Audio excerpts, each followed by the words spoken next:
Welcome to the NewsBlitz. Good evening, ladies and gents, and welcome to the first NewsBlitz. Because this is the first episode and something of a pilot, let me spend a moment describing what this actually is. In short, most news online is heavily editorialized, and this isn't surprising. I want to have something where there's a clear line between facts and opinion. So, each piece will be divided into the news, followed by the blitz. The news will be relatively short form. If I have sources, I'll try and give them to you. Otherwise, I'll be focusing on the facts of the story without trying to interject my opinion where possible. The blitz will be a freeform 2 or 3 minute follow-up of my hot, fresh opinions. A largely unscripted ramble trying to break down the issue in the best way that I can manage. I'll work hard to announce my biases if I have them, so for reference, I, like most people on the planet, consider myself something of a moderate, but I have strong leanings toward the freedom of creators to do as they please. That's just one example of one of my biases, so in doubt, I'll generally land on the creator's side of any kind of debate. The first thing I want to take a look at is a follow-up on The Division. One major issue found on the PC version over the course of the beta weekend was a prevalence of cheaters. This was tracked down to the relationship between the server and the client, namely that the client stores information for things like ammo, health packs carried, and just about anything aside from health and currency. The result is people who are moving incredibly fast never have to reload and all sorts of other hijinks. When asked to comment by people on their forums, a community manager stated, "Guys, so you're aware, the things discussed here are not in fact hacks or cheats, but merely the abuse of glitches that exist in the game currently. These glitches are being worked on by the team." Smiley face. They've then gone on to state that they'll investigate accusations of cheats and hacks in depth. Doing a little digging around a few forums, there's nothing concrete announced however on how they'll fix or manage this issue. So let me open up the blitz by saying that this response isn't exactly comforting. To me it smacks of saving face. It's trying to change the language that people are using rather than addressing the issue. They're not cheaters, it's glitches, and glitches are fixable. People aren't hacking, it's just a bug in the game and they can fix that easily. It's not really that much of a comfort when, you're getting mowed down by people who are actually cheating. They have an unfair advantage that isn't intended by the game. Now, of course, this is a closed beta weekend, so it's a good time to patch out weaknesses, or rather it would be if the game doesn't come out in about a month. So can you really fix something like this? Because this sounds like something very core in the netcode. That being said, one thing I have read is people are saying that there's no anti-cheat software running for The Division currently, so one thing that could potentially fix this is the inclusion of some sort of anti-cheat software that can monitor differences between the client and what it should be and what it actually is. That said, I still don't see how that might help if they're storing variables on the client side. This is a big worry. My advice, if you're interested in The Division, keep a close eye on this issue. If it doesn't look like it's been fixed, this could kill the game entirely. Remember, a lot of the emphasis is being put on the dark zone, where you get to pick up a load of loot, and it's a loot-based game. If you can cheat and get better results, then you're probably going to cheat. In the world of indie gaming, recently released puzzle game The Witness was released after a 7-year-long development period. This has received largely positive reception by gamers all over the place, including pirates. Lead developer Jonathan Blow vented some frustration about this over Twitter, saying, "It seems The Witness is the #1 game on a certain popular torrent site. Unfortunately, this will not help us afford make another game. Sad face."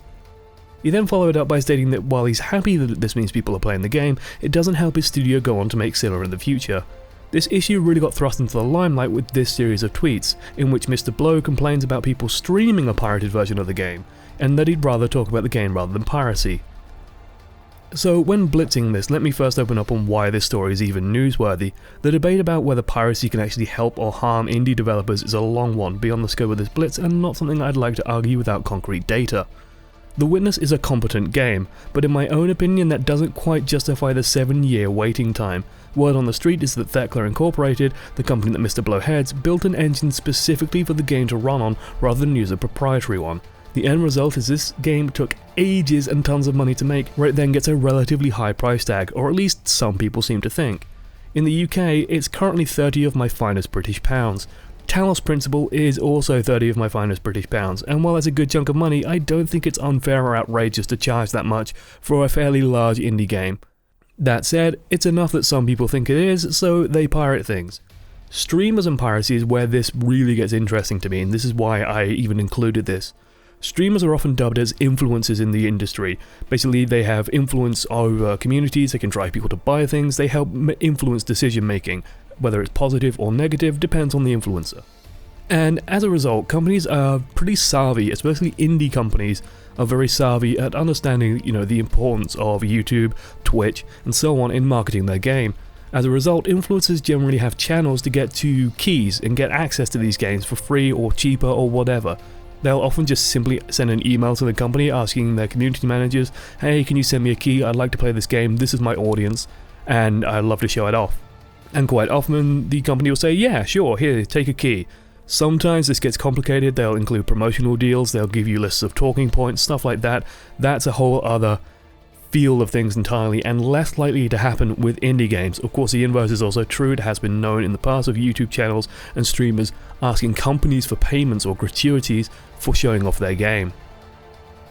To me, the real core of this issue is that when you pirate something and then stream it, it's just disrespectful to the developer, especially as the stream itself for a large channel can cover the cost of the purchase usually. While it's financially a net gain for both sides, probably. I mean, the developer gets to expose his game to a wider audience, and the streamer gets to make money through streaming. It damages trust, and in any business, trust is an important concept. The ability to trust each other, work with each other, trust the people you're watching, trust the people who you're watching, have a good relationship with the developers, trust the developers have a good relationship with the people who are watching, and everything's fair and above board. As long as everyone's playing nice and trusts each other, things are generally pretty good. When you start going behind people's backs and pirating things, then it gets more complicated, and then suddenly the relationship between developer and influencer becomes cloudy, becomes strange, and become even hostile, and that's not good for the industry as a whole. In my opinion, the next time a big streamer wants to play a game and doesn't want to pay for it, just try asking for a key. An indie studio will probably jump at the chance. Next piece of news is XCOM2's review embargo broke on Monday the 1st of February, and the reviews seem to be overwhelmingly positive. This is only in here because I'm incredibly excited about that fact. Welcome back, Commander. Finally, for this pilot episode, I want to cover one of the strangest things I've seen, a heady mixture of censorship and localization. Fire Emblem Fates is coming to Western shores and bringing with it Western localization. For the uninitiated, Fire Emblem is a series of strategy games with a heavy RPG bent, with more emphasis on the RPG things in recent titles. A major part of these titles is building up a group of followers, and Fire Emblem Fates relies heavily on this feature.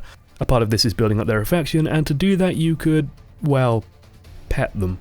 Those of you familiar with Nintendo will recognize this system from Pokemon, where you could rub your court monsters with the stylus to help them generate affection for you. This is the same system, but it's done with people, and it isn't going to be coming to the West. In a statement to Polygon, a representative for Nintendo elaborated, "You might have heard somewhat misinterpreted or exaggerated information about the Japanese original game, but even in the Japanese original version, we have not included features which are considered inappropriate in Japan." The removal of this feature has caused controversy and confusion in many gaming communities, with cries of censorship or removal of features being levied at Nintendo. Things get more dramatic as people find ways to jailbreak their 3DSs, basically pirating a fan-translated version of the game instead of buying the official release. So let's open up the blitz with the obvious.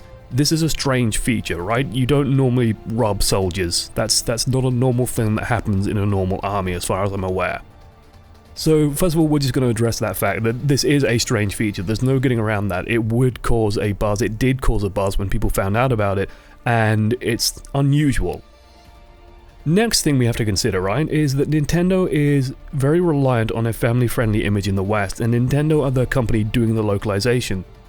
To me, it's no real big surprise that Nintendo are removing anything that could make a soccer mom uncomfortable in buying a Nintendo console for her 8-year-old kid.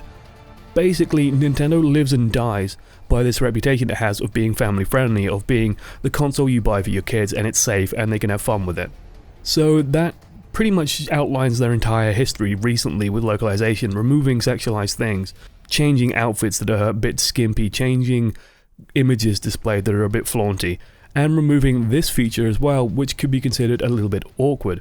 That said, to me, removing a strange feature from a relatively niche title, which Fire Emblem kind of is, it's not a huge franchise in the West, is a bit weird to me. Like, I like weird things in games. I like strange things popping up every now and then. It makes a game have character, it makes it have flavor. The real awkward part that comes into this is the fact that some of the characters you could do this to, that you could basically rub affectionately, include people like your stepsister, and the dialogue gets flirtatious. That might be pushing things a bit too far for the Western audience that they're aiming for, not the Western audience as a whole. This is what you have to keep in mind with this. A rewrite of the dialogue could perhaps fix that, but it's probably cheaper and easier for the company to just remove it, and that's how they justify this decision. Personally, I dislike cutting content in general. I enjoy weird things in my games. Like I said, I like odd things. It makes them novel and it makes them interesting. But I can understand the reasoning behind why this feature's been removed. The harsh reality is that Nintendo in the West is reliant on a different audience to what it is in Japan, so there's always going to be a slight change to the games as they come over the Pacific Ocean. Now, what's really interesting to me is the people who are then pirating basically a fan-translated version of the game, getting the Japanese version that has a translation on it and playing that instead. Because to me that's like a pressure release valve for the market. If there is a core audience of people who buy these games for these weird features and they want these weird features, Nintendo will hopefully see a reduction in sales and an increase in piracy. That being said, you're also reliant on Nintendo, of all companies that are about as internet savvy as a 90-year-old grandma, reading the figures properly and saying, hey, hang on, there's an increase in piracy, people seem to really want this feature, removing it was a bad idea, and you're relying on Nintendo to make that link, if that link does in fact exist. Unfortunately, I don't think Nintendo are that savvy. I think if they saw a reduction in sales and an increase in piracy, they just stop selling the game. So, unfortunately, die-hard fans of soldier petting might have to hope until someone else makes a game to cater for them. Thanks for watching to the end. I've been Josh, as one amongst many, and I hope you enjoyed my little slice of internet news. Let me know what you think. All of this format and everything in it is in flux. It also is a relatively slow news week, but those will happen anyway, so why not just get the episode out? I imagine over time there'll also be changes to graphics and transitions, as I'm familiarizing myself slowly with Adobe After Effects and hope to bring strong production values smoothly into this series. Toodles!